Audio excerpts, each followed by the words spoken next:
Hello viewers, and you are watching Alpha Morning Show. My name is Soro David, of course your host.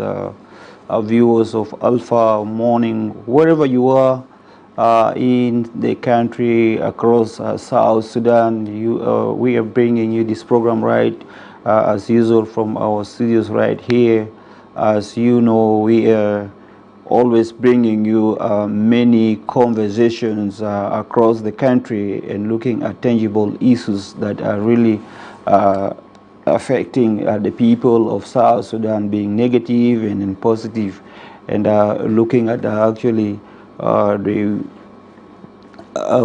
people of South Sudan in spearheading and looking at actually wherever you are at this particular moment, if you've just woken up and across Africa and even in the diaspora, and if you've just joined us, we always bring you this program every Tuesdays and every Thursdays from 8, and I think we are at the rightful time. Today we will be looking at something very important on actually the legal rights of the young people and the citizens of South Sudan.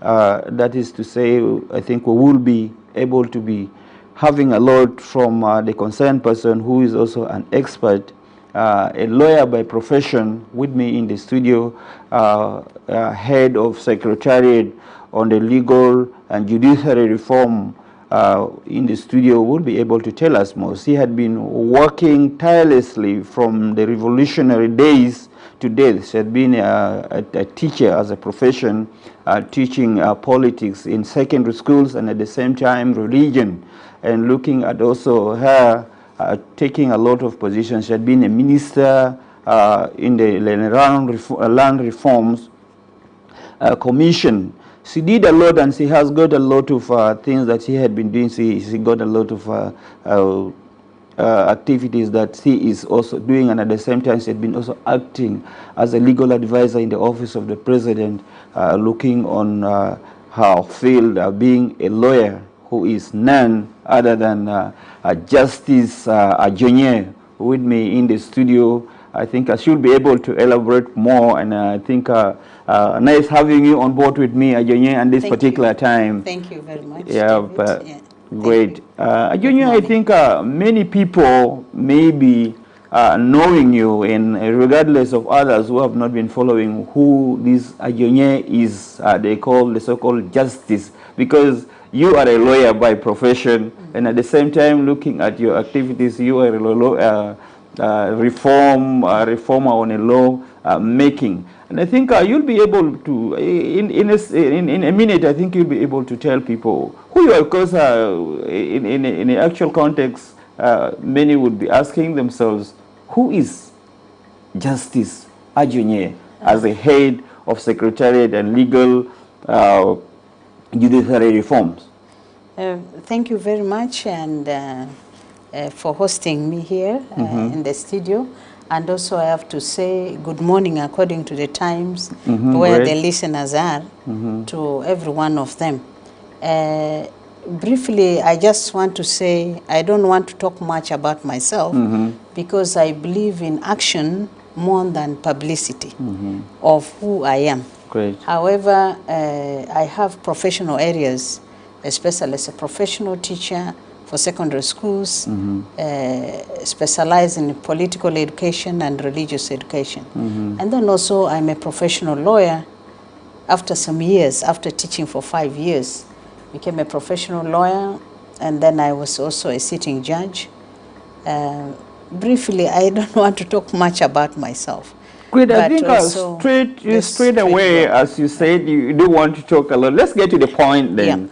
Ajonye, you were the head of Secretariat on Legal Judiciary Reforms, looking at the laws of South Sudan and coming to its implementation. And I believe on this reform, on looking at actually the constitutional review process, you are taking a very active part into looking at that role. What could be your actual role in playing this deal? Oh, just quickly,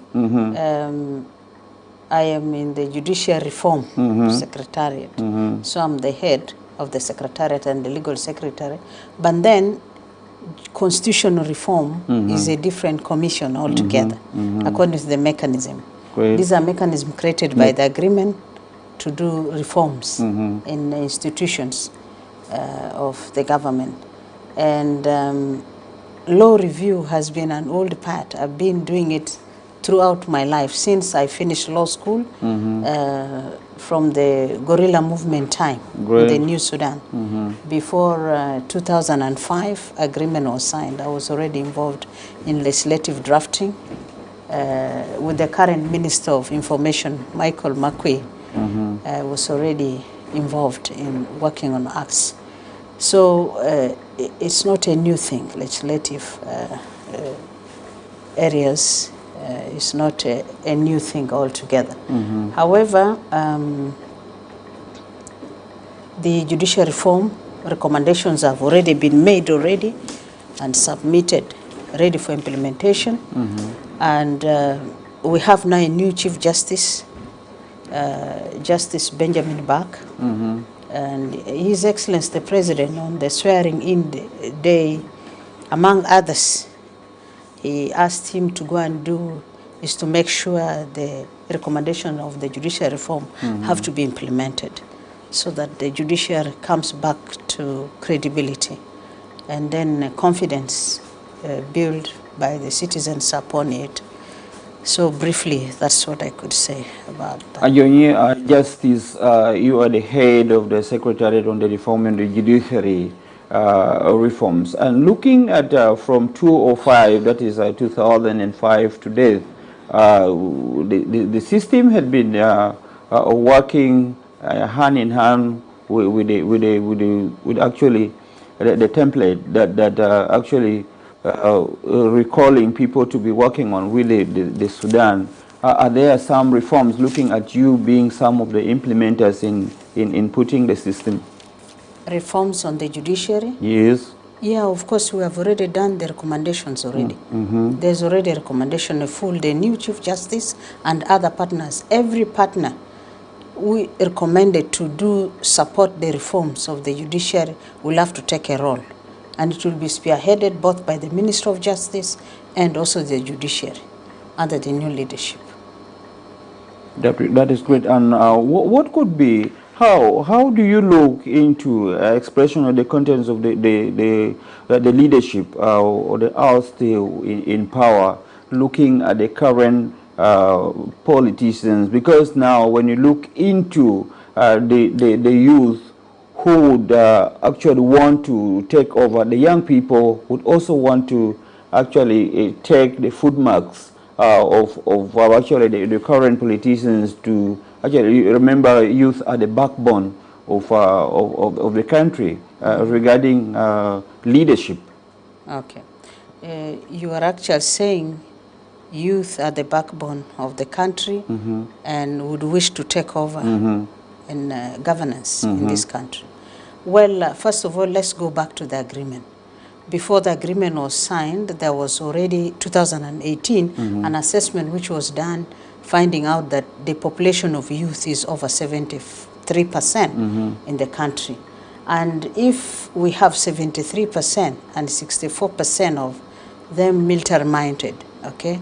Now, which means the generation who are supposed to enroll to the next leadership are the youth to take over. And the agreement went ahead and have a specific cluster under vice presidency. Under the presidency, the vice president, Her Excellency Mama Rebecca Nyandeng, is the cluster in charge of the gender, youth, and sports.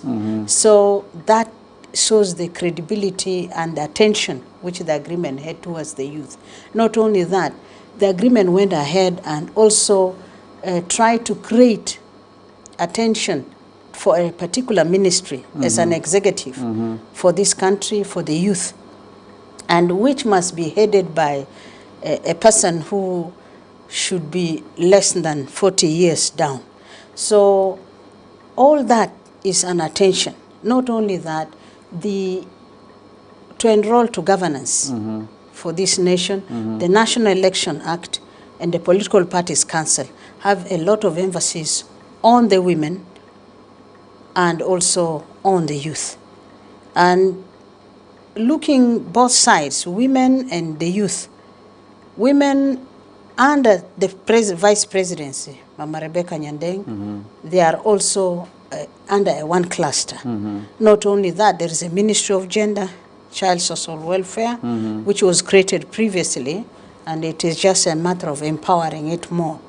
Not only that, the women and the youth have quotas. The women, like the 35% from the agreement, which has also been embedded into the transitional constitution as amended, praying that the permanent constitution will still recurry to 35 or plus for the women. I think to intervene a little bit, Justice, when we look at the youth being not well defined, because when you look at the women already given the 35% in active participation into the other, though youth in general, they are the backbone of the nation that would actually step on taking over from the revolutionaries, and at the same time, we did not get a clear definition of the youth being given a mandate into that, because women already have the 35% in implementation, though they are stepping in.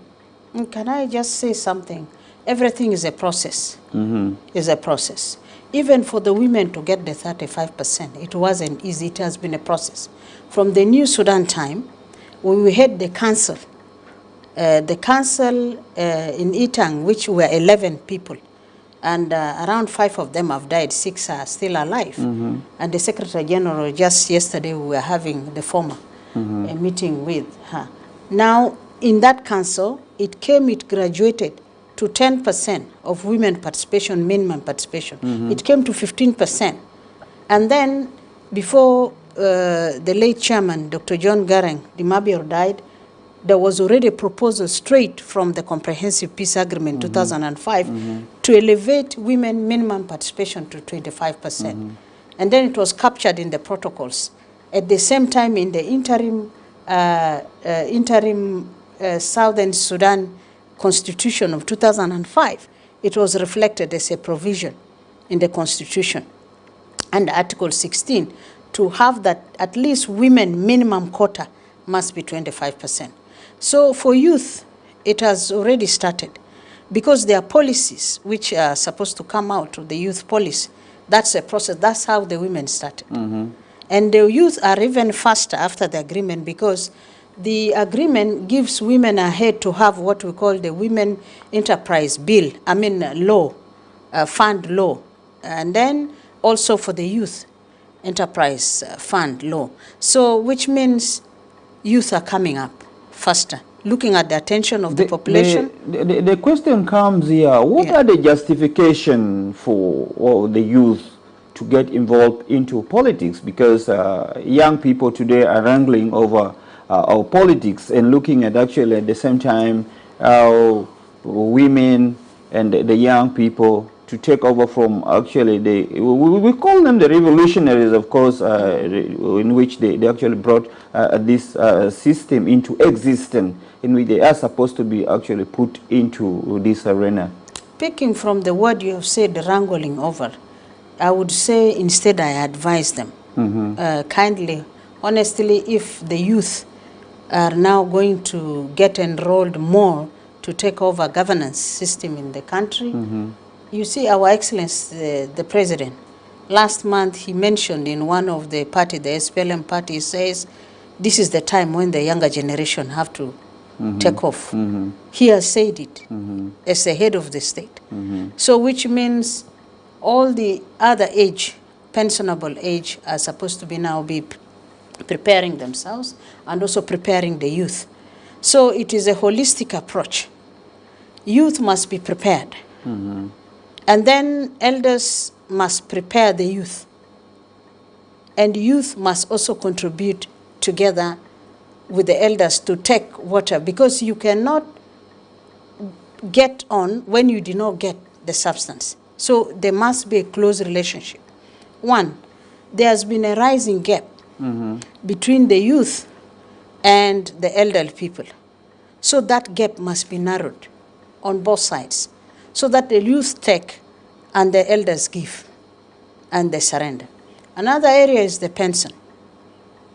Members of parliament at levels, different levels of parliament, they have to think about prioritizing Pension Act and also the procedures, rules and regulations on pension, and practically implementation of the Pension Act, so that those who are above two types of pension, the compulsory pension and those who would want to pension themselves off at an early age, so that they go home, but go in dignity. Justice, so as to leave time. Pension is a process and is an issue today for the politicians who are in power to live without pension. For the young generation, looking at the young people who are ambitious today, looking to take over, don't you think that would also affect the next generation to come? Because these ones who are coming in and the elders are going, and the next are coming. Are they coming with the different policies looking at? Yeah, just the way you have said it, it should be a process. The younger generation come in, the older generation go.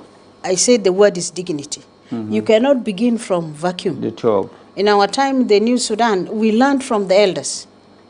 Are we together? And then you take over. You are close. You don't have a gap. Another thing is the social media. It's making a lot of gap, even widening the gap. The youth are on social media. The elders, some of them on social media.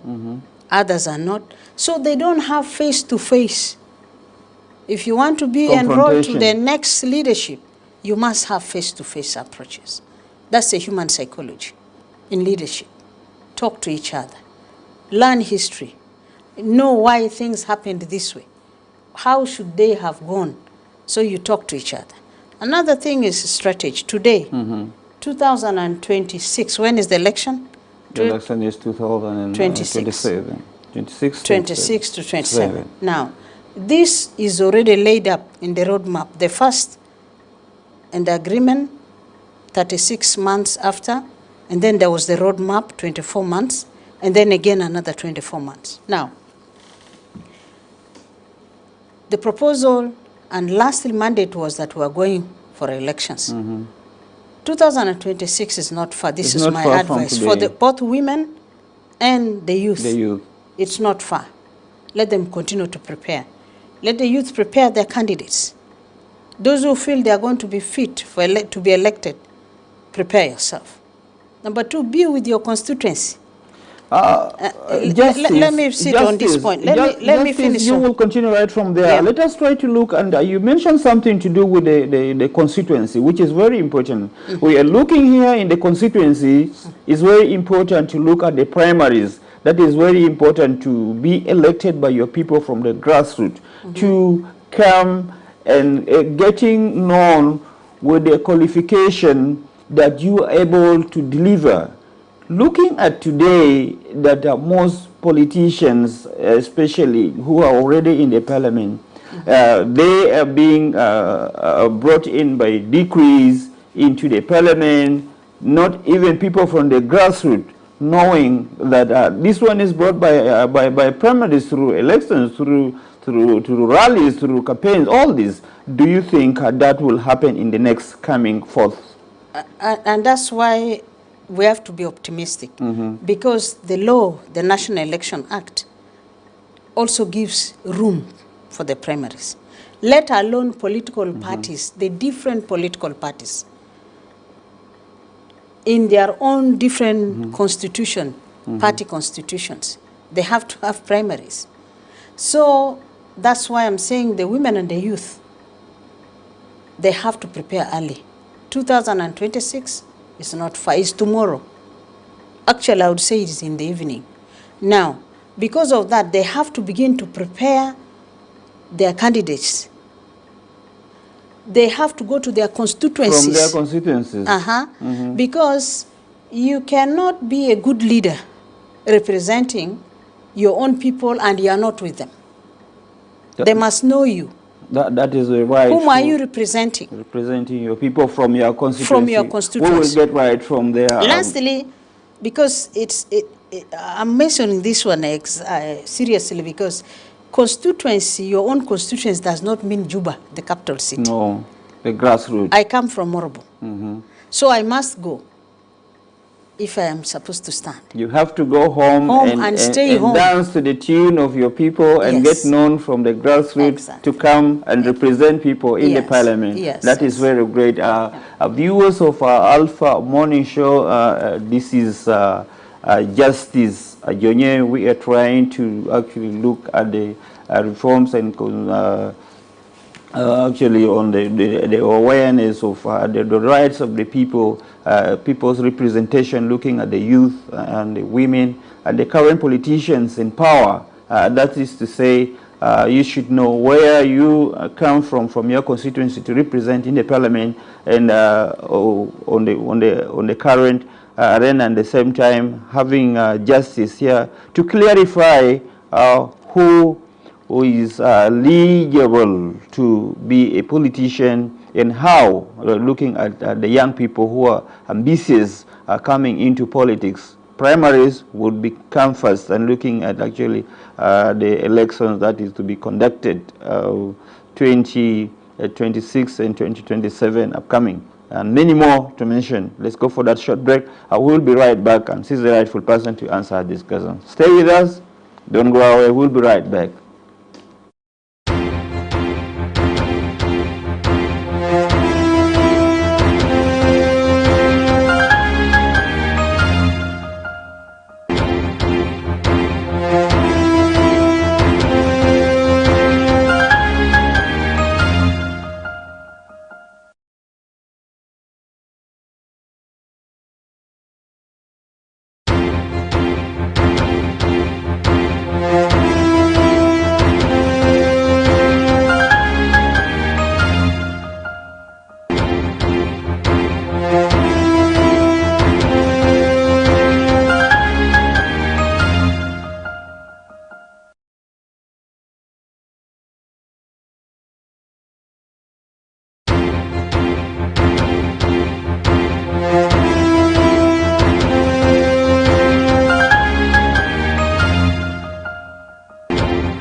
Welcome back from that break, and you are still watching Alpha Morning Show. And if you've just joined us wherever you are across the country, viewers of Alpha Morning, of course, Soro David is my name, and we are here right in the studio.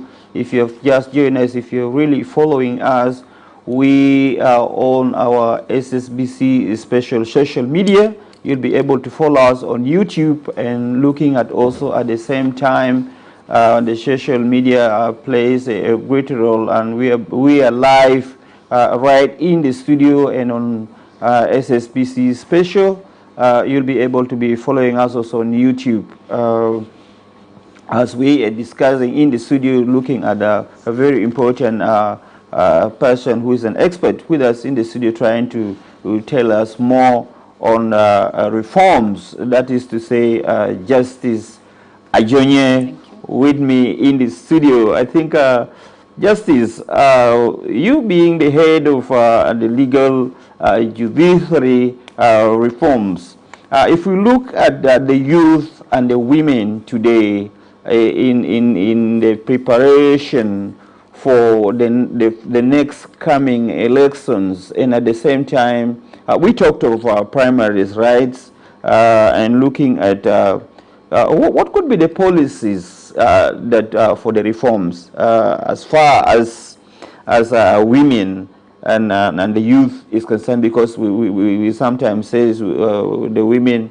sometimes they say they're the weaker sex and they are vulnerable, but because they are also there to represent, though they already have, they're given their 35% to represent the nation. The 35% is a minimum quota. It's minimum, which means they can go more. First of all, we need to acknowledge the government. The government has done great. One, they made sure that the agreement, they were signatories to the agreement. They have the quotas for the women, and also echoing the issue of youth in leadership. Not only that, the government went ahead and signed the Universal Declaration of Human Rights in 2011. Okay. Now, that one also echoes the importance in as far as governance or leadership is concerned through elections and democracy. And again, the CEDAW. The CEDAW Convention was also ratified, ascended with all its protocols. Not only that, under the African Union, you find the Maputo Protocol. Looking at democracy, the African Charter on Democracy and Election. So this is a lot by the government. Not only that, the National Election Act also puts representation of both women and the youth.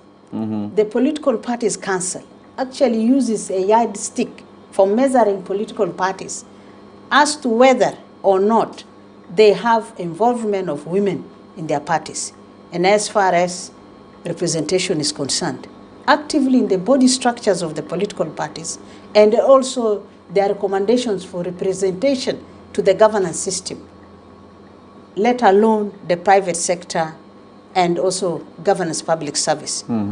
So this is a lot where you can acknowledge the government, what the government has done.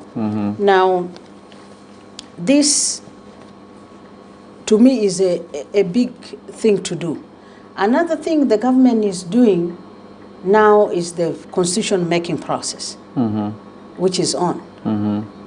Therefore, if, as a recommendation to the process now. It's a process. Yes. To elections, I would recommend, there are other things which the constitutional reform committee, commission, should put in as far as election is concerned.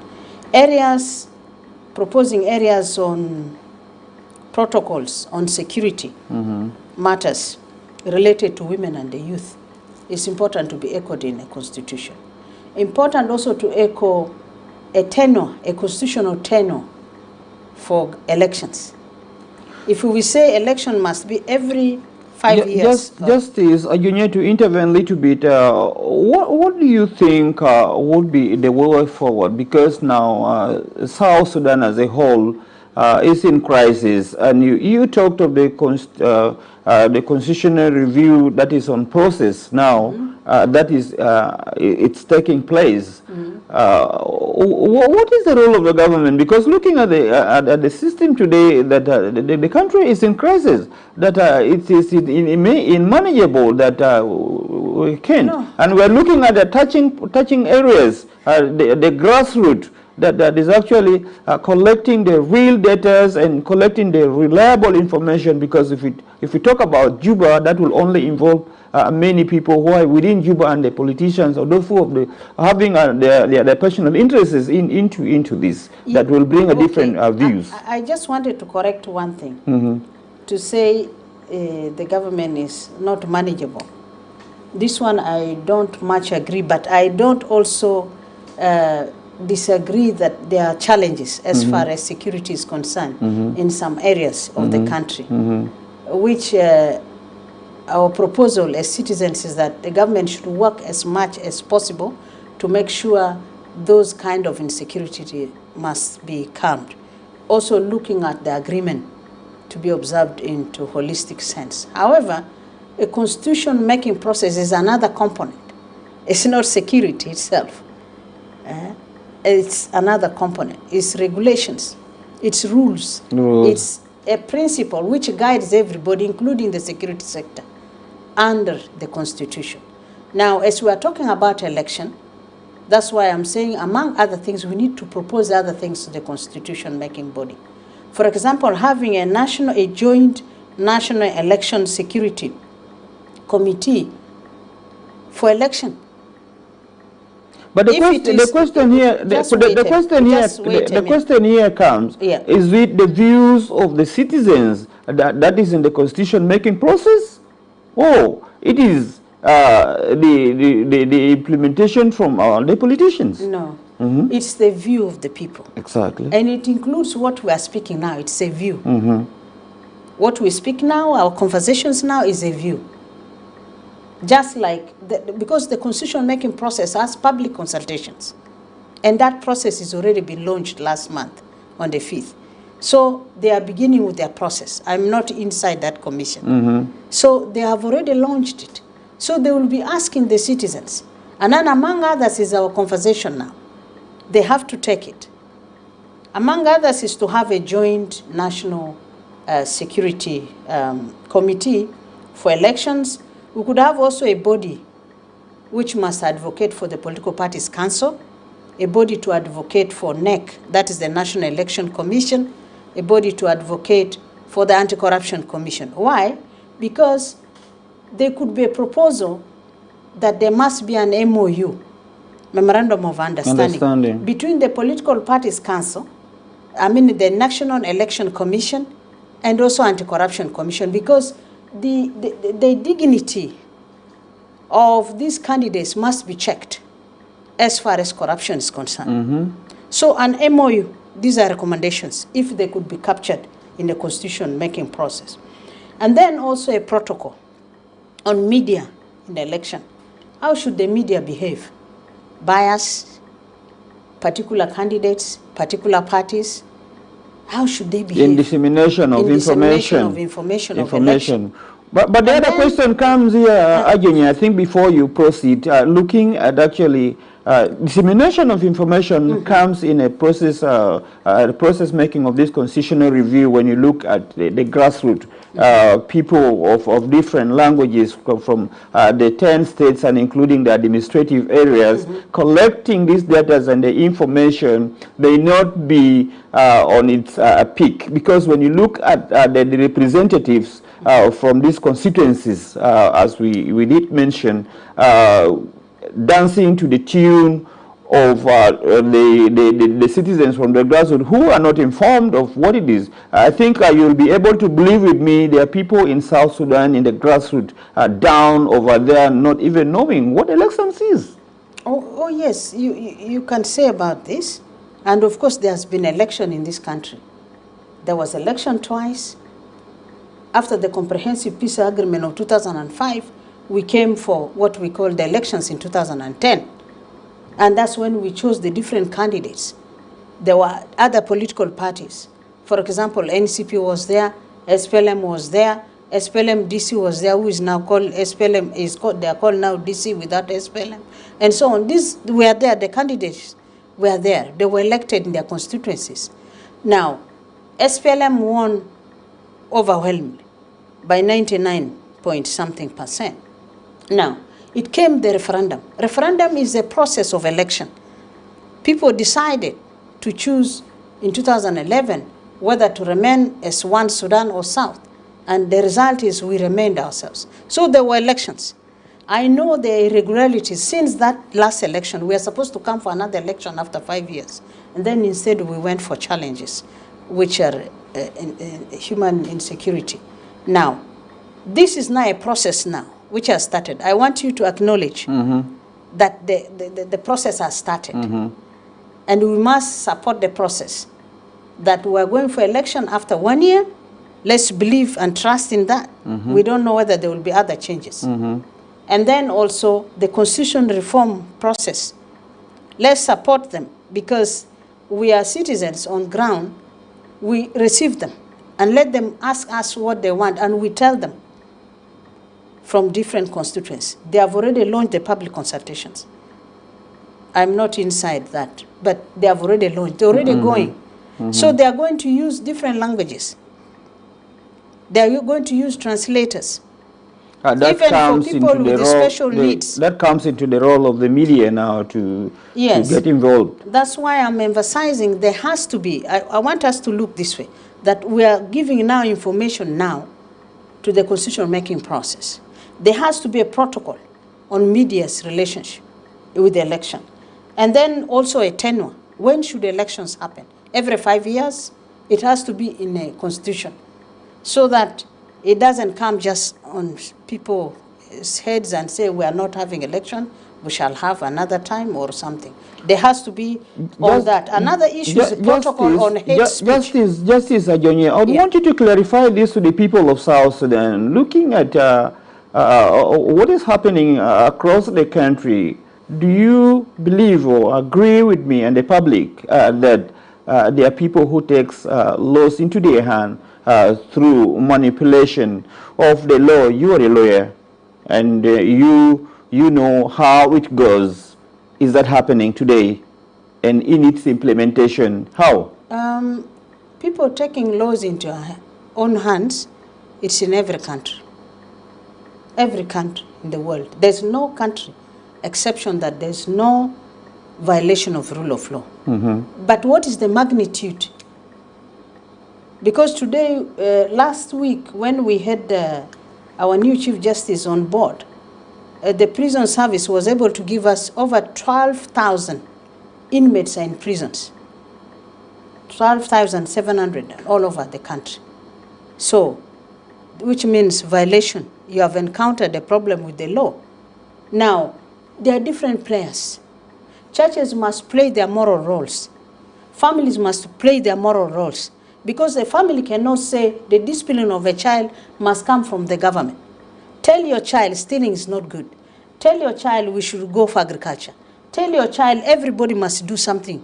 Tell your child to go to school. If families take their roles, faith-based organizations take their roles seriously, and then the rest, prisons will be less with people because there would be no crimes committed. Let's go straight Justice Ajonye, who is above the law? No one is above the law. Clarify. No one is above the law. Can you clarify to the people? Yes, in the Constitution, no one is above the law. Everybody is below the law. No one person is above the law. And the question here comes, other people takes the law into their hands, as we did mention, because when you look into the actually we will still go back looking at actually manipulating the young people who looking at the women and the youth who are actually spearheading this country to take over, mobilizing them into how do you bring that on board?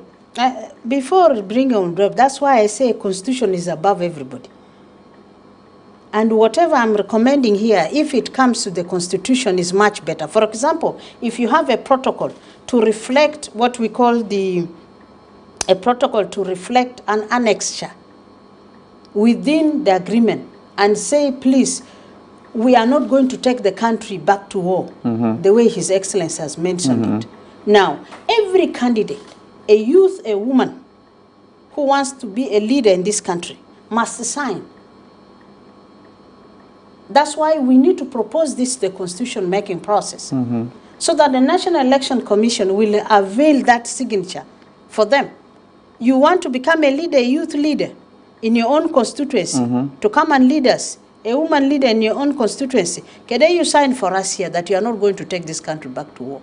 Anything you do, and then the judiciary waits. Because you have told us you are not going to take the country back to them. Every candidate make a declaration. Not taking the country back into the war, it's inclusive of many things. Looking at corruption, looking at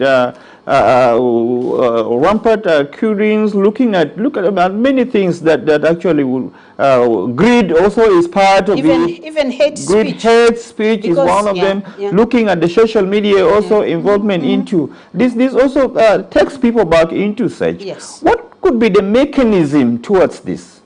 Is you must capture it in the constitution. Something you don't Not everybody reads the constitution. No. Not everybody follows the law, and that's why I'm saying, how would they be sensitized looking at the people? I said it has to be captured in the constitution, a constitution which is above everybody. Now, you want to be a leader in the country, you will have to obey the constitution. It's about the leaders. Justice, you have been a revolutionary. Yes. Sometime back during the revolution during John Garang's regime, when a culprit is caught killing, he has to be killed, and that one does not justify. The human rights intervene looking at the laws that is above that, and who would that have worked looking at this arena, because human beings are very complex into implementation of other things. Can I say one thing? In the movement, we looked at during Dr. John Garang's time, where His Excellency, our president, was also inclusive. We had the court martial. There's a cancer. Yes, executions were done. And then the civil litigation process for those who are civilians was also there. I know that the New Sudan time things were faster than what it is today. And as far as legal things, actions were faster, results were faster. So it was because nobody was above the law. Now, let us look into the context of South Sudan today, because it's a sovereign state. Laws are in place, implemented, and have to be followed in a legal procedures. You being a lawyer, and at the same time, you are not working alone with the government and with some institutions. What is the role of the non-governmental organizations' involvement into the constitutional process making, and at the same time the Justice Ministry, and looking at you as an tutor? Okay.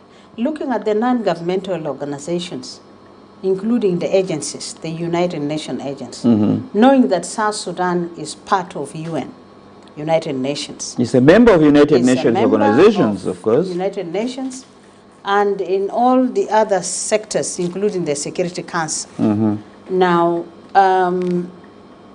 partners play different roles. They tap into the national agenda. What's your national agenda? Are we going for elections? Have we agreed if we are going for elections after 1 year, and we wanted to see that women and the youth also are enrolled in the leadership? How do the partners come in to support us to achieve our mission and the vision as a nation we are going to? In terms of supporting logistics, if you say youth leaders must come together and we don't have resources, the partners will say, okay, we can pull here and there and bring them. Where do you want to bring them all together? And you have the conversation. We say in Juba or in Malakali and Wow. Masalan, for example, they give logistics support, technical support in areas where there are no experts very well. Once, if they are out there in the world who can be harvested to come and help us give technical support under UN contract. or international I organizations think or national. Justice, as we're going And to advocacy. be winding up, looking at this, I think I have a final question for you. Looking at Africa is trying to bring itself together. Let's give a simple example. Looking at one of the African countries that are actually trying to emerge, Burkina Faso, the president, that is Ibrahim, a young leader in Africa who is 37 years, very ambitious and very superior, looking at bringing African leaders together to spearhead African have to be together and avoiding this non-governmental organization, because looking at them as actually they are the so-called watchdogs of the Europeans in actually manipulating Africans into issues of foreign aids and weakening Africans because of their resources and their. Well, what do you have to say that on that point? Because we're winding up now. First of all, you have taken me back to Burkina Faso. But before Burkina Faso, let me say this. The non-governmental organization of two types. There's the international non-governmental organizations, and there are national non-governmental organizations. This is, you can't say your own organization must go the country, leave the country. The international. Watchdogs and so on. So if they empower themselves how to sustain themselves, it becomes an indigenous. Not only that, let me come to the Burkina Faso issue. Let's compare Africa. Looking into the agenda of 2030 agenda for sustainable development. Maybe that's what Ituri Ibrahim, His Excellency, is following. And also the Charter on Democracy and Elections and Governance. And the African Union Charter. And the African Union Act. Yes. Not only that, there is what we call the Youth Charter, which embraces for the African Union. And under Resolution 2250 of the UN, which has been echoed by the African Union. Justice, truly to wind up, because time is running against us. Could you be giving us the vision of this country, looking at all this we have just been talking on, and looking at this constitutional process review, and looking at the role of the young people, the women who have the 35%, and the youth being the backbone of the country, finally? I would say this. The devil in democracy, and this is the advice for the youth and the women. In democracy, the devil is always monitoring. And before the devil achieves what it wants, the youth and the women are supposed to monitor them ahead, the devil ahead. How do you do it? One, where there is a situation of disagreement in the country, we must peacefully exist. And just like in the African Charter for Youth, the Charter for Youth says that the #1 agenda for the youth in this country, in Africa, is to make sure they are #1 peacemakers. So if we're embedding this is how you monitor back the devil. When all of them are peaceful, they run away from tribalism. They run away from hate speech. They run away, they coexist. They get together and love each other. Manipulation, corruption. They get into working together. And having the African context of everybody was a worker. I emphasized the other time in the studio here. Everyone must do something. Laziness, avoid it. You want to take over the next governance stage of the nation, don't be lazy. Minimize in Facebook. Because if you are 24 hours on Facebook, how are you going to lead us? Right. How are you going to manage the children? You're having young babies. Children are going between father and mother. Mother is on Facebook. Father is on Facebook. The child is lost in the middle. No morals. Are we together? So, and then another thing is the parliament must look into the Pension Act and practical implementation of the pension. Reserve resources, whether it's an ESCO account and so on, so that elderly people must be retired in dignity, with respect. Don't have a gap. To leave a legacy. Let them get together. Lastly, the youth, whom you requested that they have to take over, is that there are also assessments which have been done they need to understand the different ways how they are. The youth who are oriented in Khartoum reason differently. The ones oriented in East Africa reason different. The one internal reason different. The one in diaspora reason different. How are you going to harmonize and amalgamate your thoughts so that together you see back to build this nation in a very good way, also tapping history from the elders? It is a process. And this is both for women also and the youth. Thank you so much, Justice Agyonye, our viewers of Alpha Morning Show. That was all from Justice Agyonye, who has actually been elaborating more on the youth and women representing from their constituencies and looking at having ambitions in politics, and procedures have to be taken coming right from your grassroots, from your constituencies, and looking at the rightful procedures, as the constitution process making is on the process that needs the views of the people from the grassroots to actually go into implementation of the constitutional review. Junior was with me, just with me in the studio, trying to let us know on that. And still, if you just join us, we'll bringing you on the social media and at the same time YouTube. My name is Asoro David. This program is always brought to you every Tuesdays and Thursdays, which is today. Catch you again next week. And